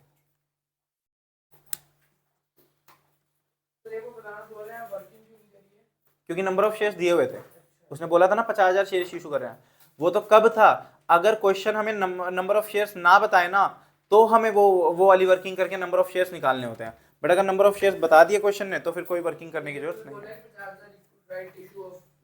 हाँ हाँ ये वाला बिल्कुल, वो एक ही बात है ना, इशू तो हो ही रहा है ना, पैसा तो आ ही रहा है, चाहे कैसे भी इशू करो, कैपिटल बढ़नी चाहिए चाहे कैसे भी बढ़े, चाहे राइट इशू करे चाहे नॉर्मल इशू करे। वाले में भी नंबर ऑफ शेयर्स निकल जाते हैं। किसमें? वाला जो वही तो निकाले थे हमने, 37,500 आया था ना हमारा अमाउंट, और कैसे निकालते बताओ? हाँ। मतलब एक 2,25,000 अपॉन में जितना प्राइस शेयर का। कौन से क्वेश्चन की बात कर रहे हो तुम? फिफ्थ वाला जो इससे पहले किया ना। हाँ क्या बोल रहे हो तुम? उसमें नंबर ऑफ इक्विटी शेयर निकालने थे। हाँ तो 2,25,000 अपॉन 50 करते थे। 225 कहाँ से आया? ये रहा ना, ऑफ कंपनी कंसिस्ट ऑफ 50। अरे ये तो ऑलरेडी पड़े हैं उनके पास। अच्छा इतने तो है और इशू करने हैं, ये तो पहले से पड़े हुए हैं।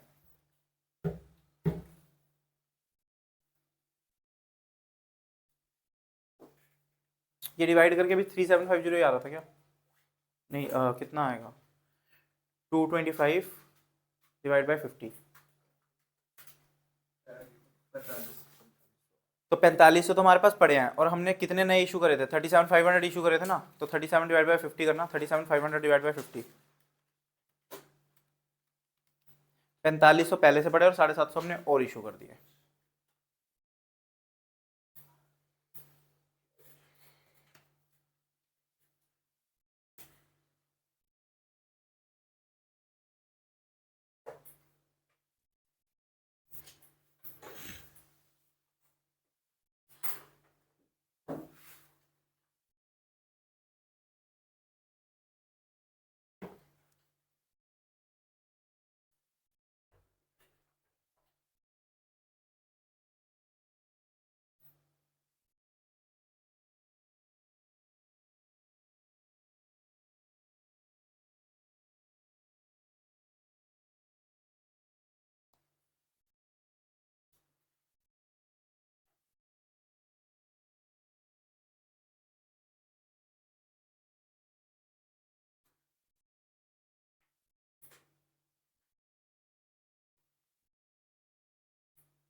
क्या कह रहे हो?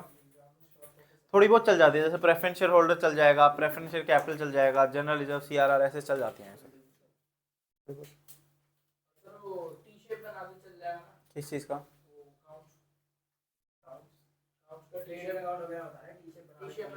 हाँ हाँ हाँ हाँ, शुरू के एक दो क्वेश्चंस में थोड़ा अच्छे से कर देना, बाकी टाइम कम बचे तो फिर उसके बाद थोड़ा स्पीड में। स्केल तो बिल्कुल भी नहीं, वो तो बहुत टाइम वेस्ट करेगा।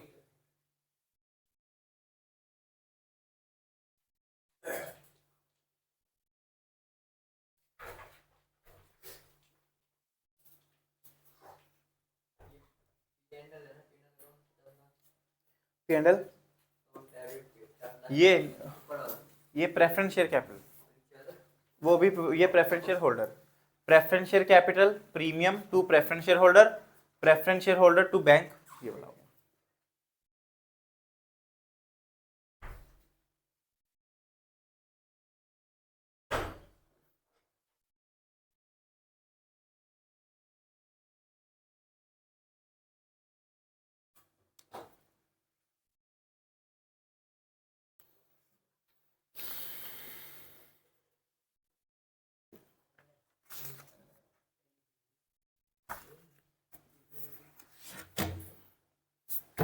चलो इसका ये चैप्टर हमारा खत्म हो गया, इसके क्वेश्चंस कर लेना बस सारे के सारे और रिवाइज कर लेना एक बार अच्छे से।